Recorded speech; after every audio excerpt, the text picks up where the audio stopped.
Sumasakit ba yung nipple nyo? Or nakakaranas ba kayo ng mga sore nipples sa mga breastfeeding mom?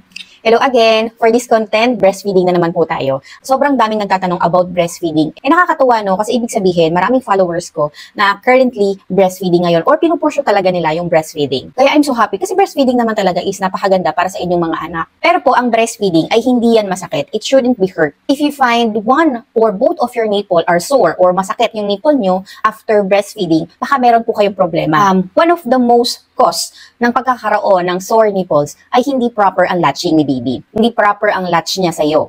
Kapag ganon, try another different positions kung saan magiging komportable si baby, proper yung latch niya, at makakadede siya ng maayos. Or hayaan mo si baby na makuha yung posisyon kung saan siya makakadede, kung saan siya makakalatch ng maayos. So other cause naman is pwedeng tangtay si baby. If you are not familiar kung ano yung tangtay, ito po yung picture niya. Kasi nagkakaroon ng restriction sa movement ng tang kapag may tangtay. Pangalawa, baka naman infected yung nipple mo, may sugat, pero hindi mo napapansin. Kaya siya masakit. And pangatlo po, baka bukol-bukol yung dibdib mo, masakit yung dibdib mo, kasi meron ka na palang plug milk ducts or hindi properly na-empty yung breast mo. Ngayon, turuan ko kayo kung ano yung mga home remedy na pwede nyong gawin. Kasi simple lang naman yung mga sore nipples na yan, madali lang yung gamutin. Sino ba dito yung mga gumagamit ng nipple pad or nursing pad? Kapag gumagamit po kayo noon, pag naramdaman nyo ng basa, palitan nyo na po. Tanggalin nyo na siya. Check nyo din kapag yung nursing pad nyo is yung may plastic sa gilid or there is a plastic line. Ayan, please avoid that. Lalo na kung may sore or madalas kayo magkaroon ng sore nipple. Pangalawa, kunwari after nyong magpasuso, huwag nyo munang pupunasan kung basa yung nipple mo, meron pang natitirang milk, huwag nyo munang punasan. Let it dry naturally for at least 10 to 15 minutes. Hayaan nyo siyang madry. Kasi meron siyang antibacterial properties. So possible na magamot din niya si sore nipple mo. Number 3, alam nyo ba na nakakatulong din ang pagpapump, yung electric breast pump. Gamitin nyo yan kapag meron kayong sore nipple. Pero low pressure lang yung setting para hindi masakit. Makakatulong to para mag-heal yung mga masakit na nipple nyo. Number 4, kung familiar kayo sa lanolin, nabibili naman to sa mga drugstore kahit walang reseta. Use 100%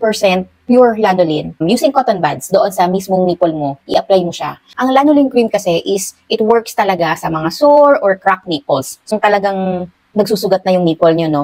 Try nyo gumamit nun kasi effective siya. Number 5, kung talagang hindi nyo na kaya yung pain, pwede naman kayong mag-take ng mga pain reliever. And lastly po, kahit masakit yung nipple mo, pwede pa rin dumede si baby. Kasi nakaka-heal din yun dahil nga lumalabas yung breast milk. So kapag need ni babyng dumede, padidehin mo pa rin. It will also help to relieve your sore nipple. Actually, ang sore nipple naman, may experience mo lang siya on the first or until second month of your postpartum or after birth.